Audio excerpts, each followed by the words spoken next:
The sun was rising over the plains of Chaeronea. Two massive armies stood face to face. On one side, Athens, Thebes, and their allies. On the other, Macedon, led by Philip II. Standing beside him was Alexander, only 18 years old. But on that day, he would stop being merely the king's son. Philip knew his enemies. He knew the Athenians trusted too much in their own strength, so he prepared a trap.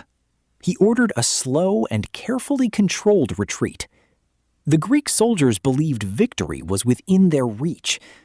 Without realizing it, they were marching exactly where Philip wanted them. Meanwhile, Alexander waited for the perfect moment. Then the order came. Alexander rode forward at the head of the Companion Cavalry, the elite force of Macedon. For the very first time, he was leading a decisive attack in a major battle. The horses accelerated. The lances lowered.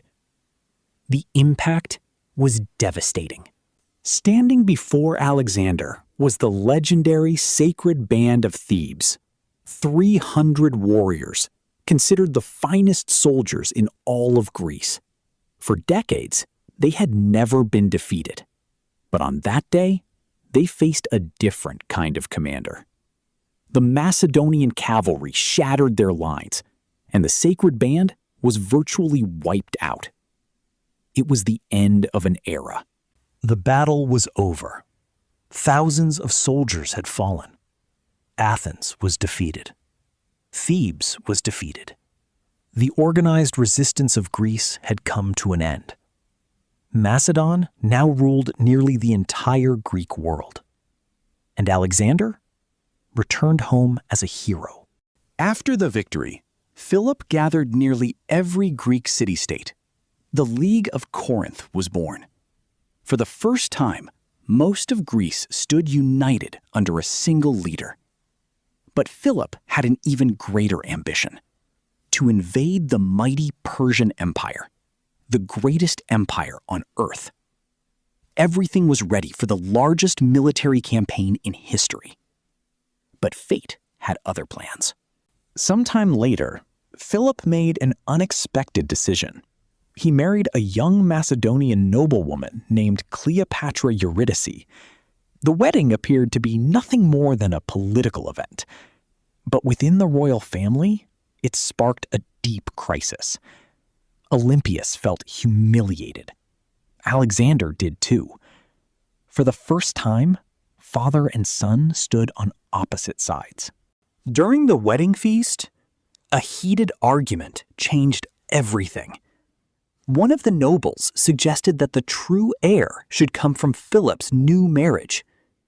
Alexander stood up, furious. Insults were exchanged.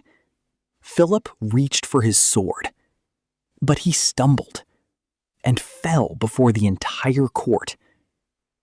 Alexander looked around and said, "Here is the man who plans to conquer Asia, yet cannot even cross a room."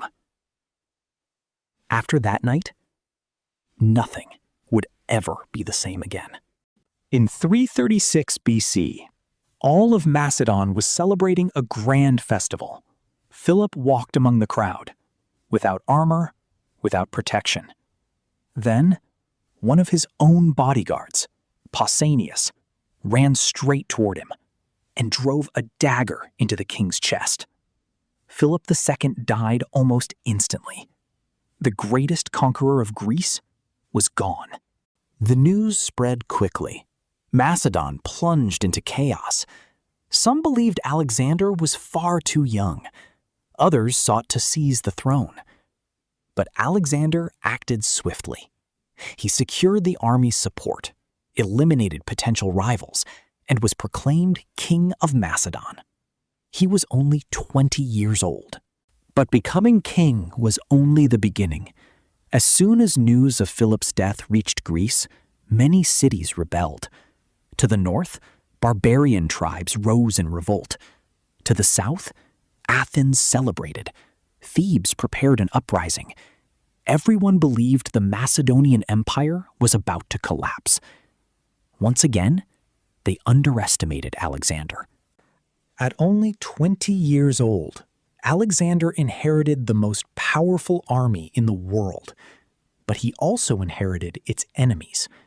He would have to prove he was worthy of the crown, and he would do it the only way he knew how, by marching to war.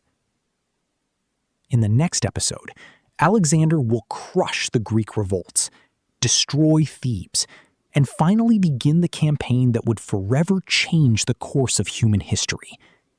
The conquest of the Persian Empire was about to begin.